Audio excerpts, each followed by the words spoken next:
SIT ಮುಖ್ಯಸ್ಥರು SIT ಧರ್ಮಸ್ಥಳದ ಈ ಫೈಲ್ಸು ಆ ಹೆಣಗಳು ಅಂದ್ರೆ ತಲೆ ಹುಡುಕೋ ಕಾರ್ಯಕ್ರಮದಲ್ಲಿ ನಿರತರಾಗಿದ್ದಾರೆ. ತನಿಖೆ ಆಗ್ತಾ ಇದೆ ಸೀರಿಯಸ್ ಆಗಿ. ಆದ್ರೆ ಈ ಟೈಮಲ್ಲಿ SIT ಮುಖ್ಯಸ್ಥರಾದಂಥ ಪ್ರಣವ್ ಮೋಹಂತಿ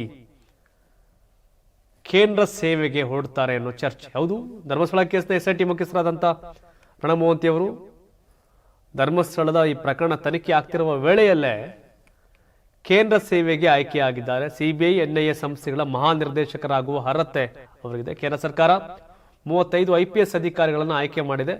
35ರಲ್ಲಿ ಕರ್ನಾಟಕದಿಂದ ಮೋಹಂತಿ ಅವರ ಹೆಸರು ಮಾತ್ರ. ಕರ್ನಾಟಕದ ಆಂತರಿಕ ಭದ್ರತಾ ವಿಭಾಗದ DGP ಪ್ರಣವ್ ಮೋಹಂತಿ ಕೇಂದ್ರದ ಸೇವೆಗೆ ಹೋದ್ರೆ ಧರ್ಮಸ್ಥಳದ SITಗೆ ಮುಖ್ಯಸ್ಥರಾಗಿದ್ದಾರಲ್ಲ ಅಲ್ಲಿಗೆ ಬೇರೆಯವರನ್ನ ನೇಮಕ ಮಾಡ್ತೀವಿ ಅಂತ ಈಗ ಗೃಹ ಸಚಿವ ಪರಮೇಶ್ವರ್ ಪ್ರಶ್ನೆ ಕೊಟ್ಟಿದ್ದಾರೆ. ಪ್ರಣವ್ ಮೋಹಂತಿ ಅವರು ಕೇಂದ್ರಕ್ಕೆ ಹೋಗುವ ಸಾಧ್ಯತೆ ದಟ್ಟವಾಗಿದೆ. ಈ ಹಿಂದೆಯೂ ಕೇಂದ್ರ ಸೇವೆಯಲ್ಲಿ ಪ್ರಣವ್ ಮೋಹಂತಿ ಇದ್ರು. ಆದ್ರೆ SIT ತನಿಖೆ ಇವರೇ ಬೇಕು, ಇವ್ರ ಸಾರಥ್ಯದಲ್ಲೇ ಆಗ್ಬೇಕು ಅಂತ ವಕೀಲರ ಒತ್ತಾಯ ಆಗಿತ್ತು.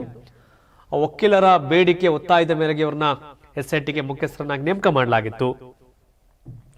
ಆದ್ರೆ ಈ ವೇಳೆಯೇ ಅವರು ಬಯಸಿದ ಅವಕಾಶ ಅವ್ರಿಗೆ ಸಿಕ್ಕಿದೆ. ಅವರು ಕೇಂದ್ರ ಸೇವೆಗೆ ಹೋಗ್ಬೇಕಾಗಿದೆ. ಬಟ್ ಈ ಸನ್ನಿವೇಶ ಕರ್ನಾಟಕದ ಅಲ್ಲಿ ಕೋಟ್ಯಾಂತರ ಜನ ಜಾತಕ ಪಕ್ಷಿಗಳಂತೆ SIT ತನಿಖೆ ಏನಾಗುತ್ತೆ ಅಂತ ಕಾಯ್ತಿದ್ದಾರೆ. ಈ ಟೈಮಲ್ಲಿ ಇವರು ವರ್ಗಾವಣೆ.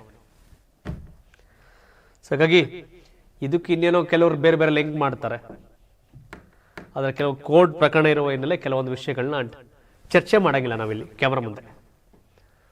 ಹಾಗಾಗಿ ಡೆಲ್ಲಿಲಿ ಯಾರೋ ಅವರು ಇವ್ರನ್ನ ಈ ಕಾರಣಕ್ಕೆ ಹಿಂಗ್ ಮಾಡೋರೆ ಏನೇನೋ ಹೇಳ್ತಾರೆ.